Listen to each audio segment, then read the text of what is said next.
आचार्य पूज्यपाद महाराज इष्टोपदेश ग्रंथ में पुण्य का क्या फल प्राप्त होता है और पाप करने का क्या फल प्राप्त हो रहा है, अपनी बात को बहे रख रहे हैं एक श्लोक के माध्यम से कि वरम विरतई पदम देवम ना विरतई बत नारकम छाया तपस्तपर दिवा। ये बात छाया तपस्तपर दिया, ये बात को वह रख रहे हैं। ये उदाहरण क्या दे रहे हैं कि पुण्य जो व्यक्ति यहाँ करते हैं, अर्थात जो हिंसा, असत्य, चोरी, कुशील और परिग्रह का त्याग करके जो व्रतों को अंगीकार करते हैं, अणुव्रत या महाव्रतों को अंगीकार करते हैं, उसके वह फलस्वरूप देवों में जाके उत्पन्न होते हैं। और जो इन पापों को त्याग नहीं करके ही पापों ही में लगे रहते हैं, वह नरक में जाके उत्पन्न होते हैं। वो कह रहे हाय, बहुत खेद की बात है। खेद व्यक्त कर रहे आचार्य महाराज, किस तरह व्यक्त कर रहे, उदाहरण दे रहे, इसी बात का उदाहरण दे रहे।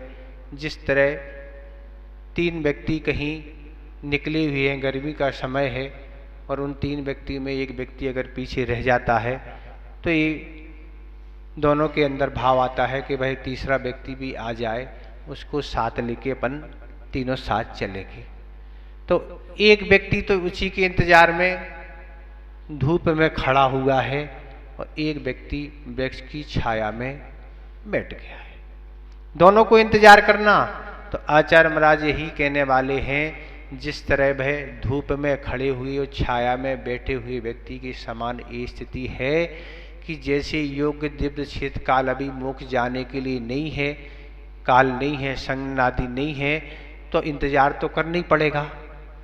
जैसा वो इंतजार कर रहे हैं कि वो आए, तो व्रतों को लेके क्या करो, स्वर्ग में जाके इंतजार करो। संयमी जीवन व्यापन करके व्रतों को अंगीकार करके स्वर्गों में जाना अच्छा है, ना कि इन पापों में लगे रहने के नरकों में जाना खेद की बात है। ऐसा आचार्य महाराज उदाहरण दे रहे इस संसारी प्राणी को, क्योंकि ये संसारी प्राणी पाप को पाप नहीं समझता। पुण्य की चाह तो सभी रखते हैं, पर पुण्य के कारणों से हमेशा दूर रहती है। तो आचार्य महाराज ने यही बात रखी कि जो अणुवृत्ति और महावृत्ति बन जाते हैं, उन्हें क्या होता है, उनकी रिजर्व सीट हो जाती कहाँ, वैमानिक देवों में ही वह उत्पन्न होते हैं।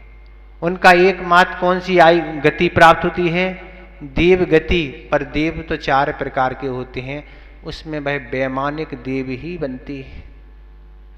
और वैमानिक देव जब बनते हैं, जो भी यहाँ मनुष्य तिरंच मरण करके देवों में उत्पन्न होते हैं, तो उनका जन्म कैसे होता है, तो उनका जन्म ठीक ऐसे ही होता है जिस तरह आप सो के उठते हैं, ऐसा जन्म वहाँ होता है।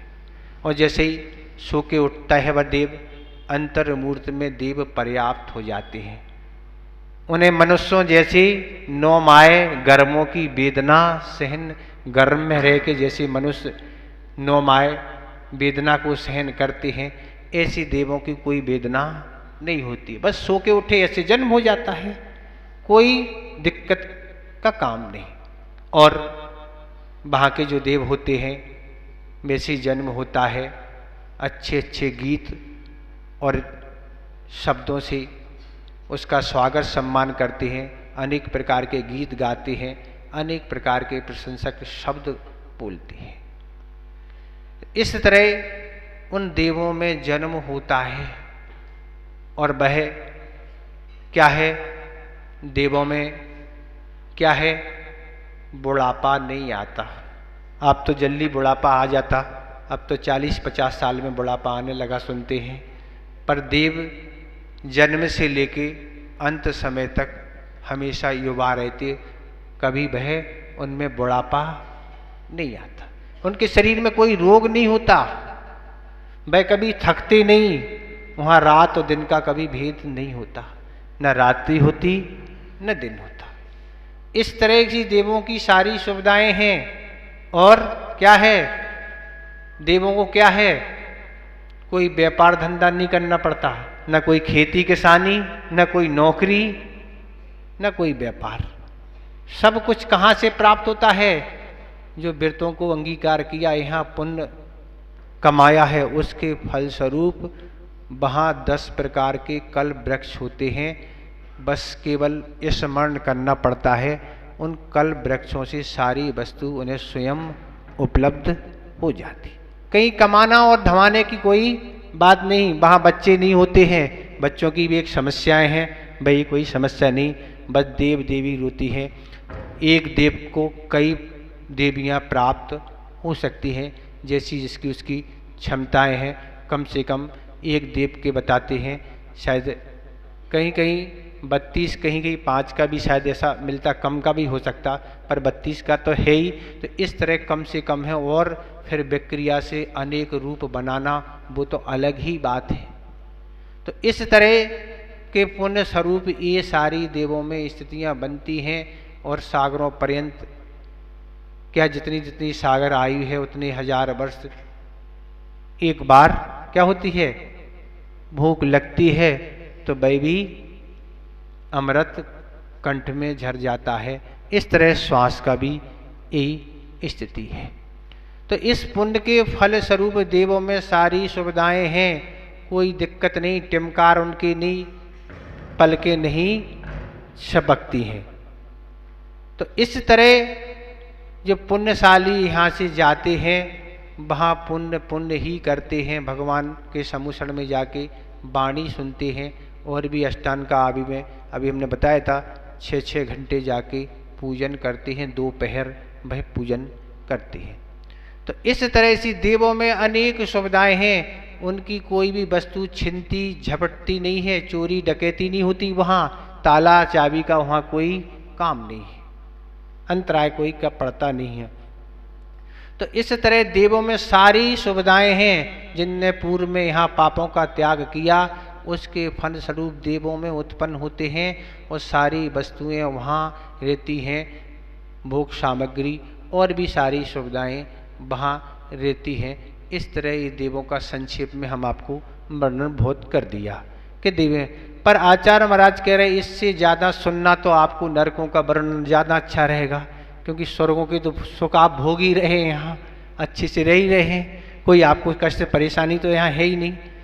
पर इससे ज़्यादा नरकों के कष्ट सुनना ज़्यादा आवश्यक है, क्योंकि आपको अभी इस संसार से विरक्ति नहीं हुई, और विरक्ति का कोई भाव भी आपने अभी तक नहीं बनाया। क्यों नहीं बनाया? क्योंकि आप सुख भोग रहे हैं। नरकों में जाके तो दुख होता है, तब व्यक्ति बनाता है, हे भगवान बस एक बार मनुष्य पर्याय में मिल जाए, बस हम पक्का क्या करेंगे, कल्याण का उपाय अपनाएंगे और कल्याण नियम से करेंगे।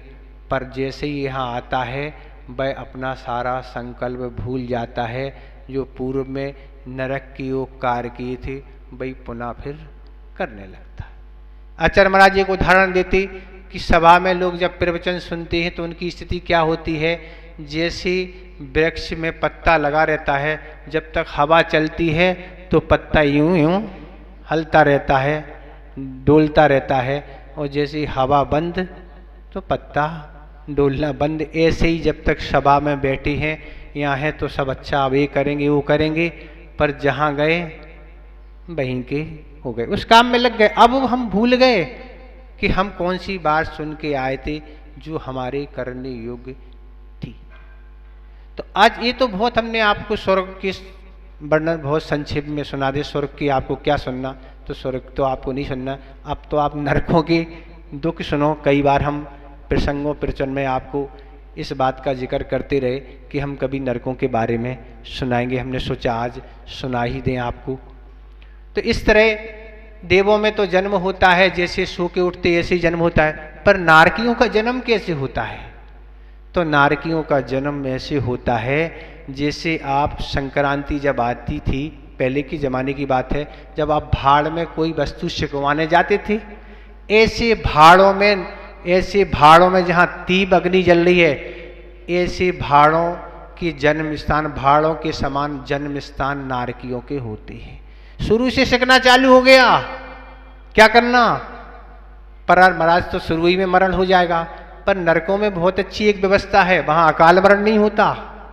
कितने ही कष्ट नारकी आपस में दे, या वहां के स्थान जन्म हो, या देवों के द्वारा, पर देवों का कभी न और नारकियों का कभी अकाल मरण नहीं होता। आचार्य महाराज ने उदाहरण दिया कि नारकियों की स्थिति क्या है। तो जैसे कहीं पानी भरा हुआ है और पानी में आप अगर तलवार इस तरह मारें तो पानी थोड़ी देर के लिए अपनी दूरी से हटता है, पुनः फिर मिल जाता है। इसी तरह नारकियों का शरीर तुरंत यथावत हो जाता, ये स्थिति वहाँ बनती है। तो इस तरह भाड़ों, जैसे भाड़ होते हैं, ऐसे भाड़ों में नारकियों का जन्म होता है। और दूसरे स्थान क्या है? जैसे मधुमक्खी के छत्ते होते हैं, ऐसे छत्ते के समान नारकी का मुख उल्टा होता है। मुख कैसा होता है? नीचे, और पैर होते हैं ऊपर। ऐसे उनके जन्म के स्थान होते हैं, और ऊंट के समान जन्म के स्थान होते हैं। ऐसे लटकते रहते हैं। कितना लटकना? थोड़ी तो लटकना, ज़्यादा नहीं लटकना। क्यों? अंतर्मूर्ति में तो बन ही जाना है, पर उतनी देर की भी वेदना, कितनी वेदना होती है। तो इस तरह उन नारकियों का ऐसे स्थान होते हैं जहाँ उनका जन्म होता है। फिर जब जन्म होता है तो कैसे उछलते हैं, जैसे आप फुटबॉल उछालते हैं, ऐसे ही नारकी उछलते हैं। पहले पृथ्वी के जो नारकी होते हैं, जैसे ही जो है अपने उस किससे जहाँ जन्म लिया गिरेंगे तो कितने 7 योजन और कुछ आगे धनुष का प्रमाण पहले नरक का आता है। पर 500 धनुष, 7वें नरक के जो नारकी हैं कितने हैं? 500 धनुष तक उछलते हैं। वो काय पे उछलते हैं? मिट्टी नहीं बिछी है, रेत नहीं बिछी है, 36 प्रकार के नुकीले आयुध नीचे बिछे रहते हैं। शस्त्र क्या बचे? 36 प्रकार के तलवार तरह तरह के वहां बिछे हुए हैं। और क्या बिछा है? वज्रमय कांटे बिछे हैं। उन पर वह नारकी अंतर्मूर तक अप डाउन करता है। कब करता है? जैसे ही जन्म के बाद अप डाउन चलता रहेगा। अब आप माने पहले नरक का जो नारकी है वह तो 7 योजन है, पर जो 7वें नरक का नारकी है 500 धनुष क्या कहलाता है? जितनी ज़्यादा लेंथ ऊपर रहेगी उतनी तेजी से बह गिरेगा, उतना ज़्यादा कष्ट होगा। जितना घोर यहाँ पाप किया है उतने ही घोर नरक में जाना है और उतने ही ज़्यादा कष्ट होना है।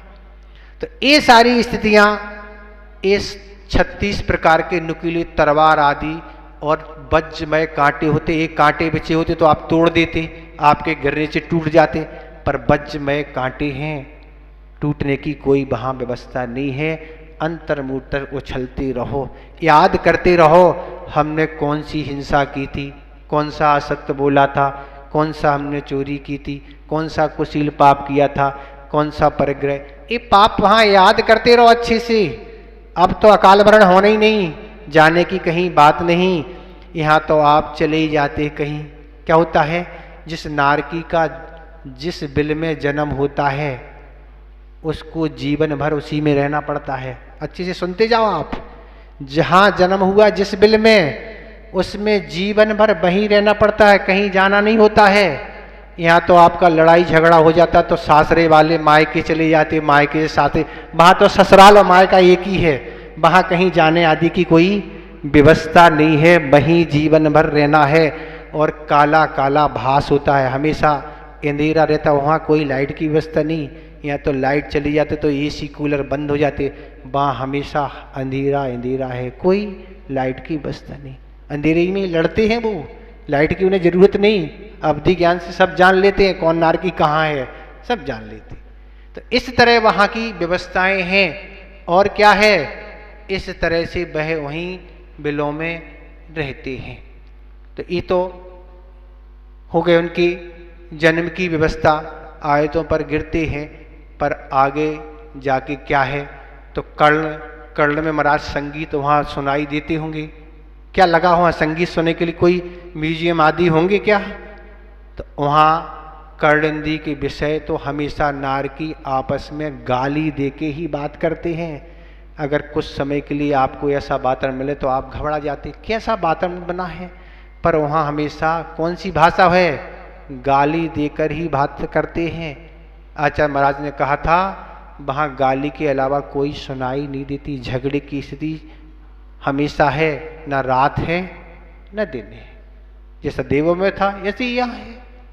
आचार्य महाराज ने कहा, आचार्य महाराज से किसी ने पूछा कि वहाँ आपसी नारकियों का व्यवहार कैसा है, आपस में कैसा व्यवहार करते, तो आचार्य महाराज ने उदाहरण दिया था, जैसे अभी 2 दिन बाद होली आने वाली है कि बुरा ना मानो होली है। जैसे होली पर आप दूसरे को व्यवहार करते हैं, कैसा व्यवहार करते हैं, चाहे कोई धनी व्यक्ति हो, चाहे कोई पढ़ा लिखा व्यक्ति हो, कोई भी हो, आपस में आप लोग तो कीचड़ रंग आदि डालते रहते, कोई भी, उससे क्या करना। इस तरह जब आपसी ऐसा व्यवहार होली के दिन जैसा व्यवहार आप करते हैं, इसी तरह का व्यवहार नारकियों में हमेशा रहता है। चाहे तीर्थंकर प्रकृति वाले हो, चाहे छायक सम्य दृष्टि वाले हो, कोई भी हो, इसी तरह की लड़ाई झगड़े की स्थिति जितने सागर तक या वर्ष तक रहना, वो ही ठीक स्थिति बनी रहती है। ये पापों का फल है। और इस तरह क्या कह रहे हैं, इस तरह ये कर्ण इंद्री की गाली आदि ऐसी चीख चिल्लाहट बनी रहना।